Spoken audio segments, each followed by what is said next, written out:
Bonjour à tous et bienvenue dans Contact.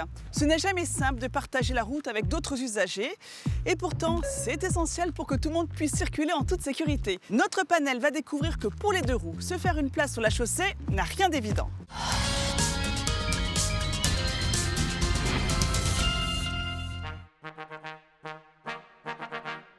Salut. Et ben voilà, on y est. On y est, c'est parti. Comment partager l'espace dans cette situation? Bon, au moins, tout le monde l'évite. Ah non, il y en a qui veulent, veulent pas. Ça passe très proche, ouais.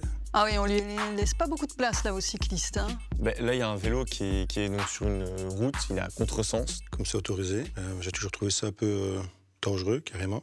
Ah, il a même une altercation avec quelqu'un. Enfin, moi, je suis cycliste, je m'y hasarde pas. Ok, il a le droit en fait. Ok. Un sul. T'as déjà eu ce genre de situation?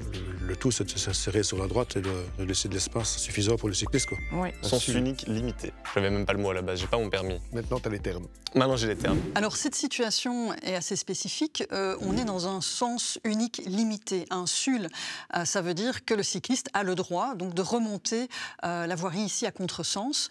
Mais les automobilistes ne lui laissent vraiment pas assez de place. Ils devraient davantage serrer à droite pour le laisser passer. Et le cycliste devrait éviter de s'énerver. Donc en fait, ils doivent, cyclistes et automobilistes, partager cet espace dans le respect mutuel. Chacun donner du sien et ça ira mieux, quoi. Du calme et de la patience. Exactement, encore une fois. Quelles sont les fautes commises dans cette vidéo? Oula, oula, mais il lui tape dessus. 4 dangereux, là, ouais. Il y a le cycliste, en plus, qui roule après au plein milieu de la route, là, qui ne tient pas à droite. Oh là là, mais il zigzague, lui. Il se prend pour un vélo. On a ici des parents avec enfants qui circulent à vélo de fronce, qui est autorisé en ville, et un dépassement de voiture. Elle foule vraiment le cycliste, donc elle fait pas attention en fait. Il pleut. Il y a un manque de visibilité. Il dépasse des vélos et il y a un petit vélo là. Incroyable. Et en plus de ça, il y a le troisième cycliste qui dépasse par la gauche. Ça fait un peu beaucoup sur la chaussée, là. Donc l'automobiliste réagit d'une mauvaise façon à resserrer sur sa droite parce qu'il voit le véhicule à gauche. Mais du coup, il n'a pas regardé à droite en se déportant. Oui, alors que quand même...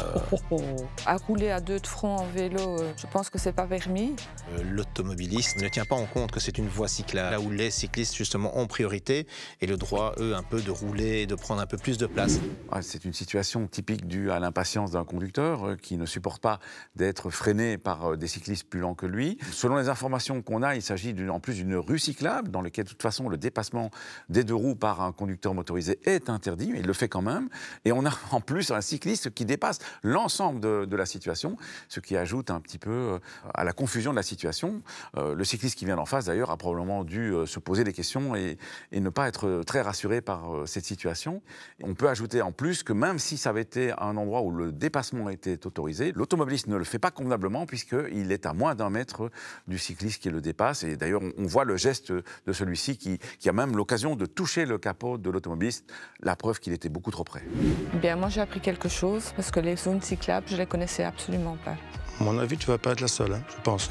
Contact, c'est terminé pour aujourd'hui. Vous retrouverez la semaine prochaine votre émission sur la sécurité routière. Mais d'ici là, restez bien informés de notre actualité via le site et l'application RTBF Actu.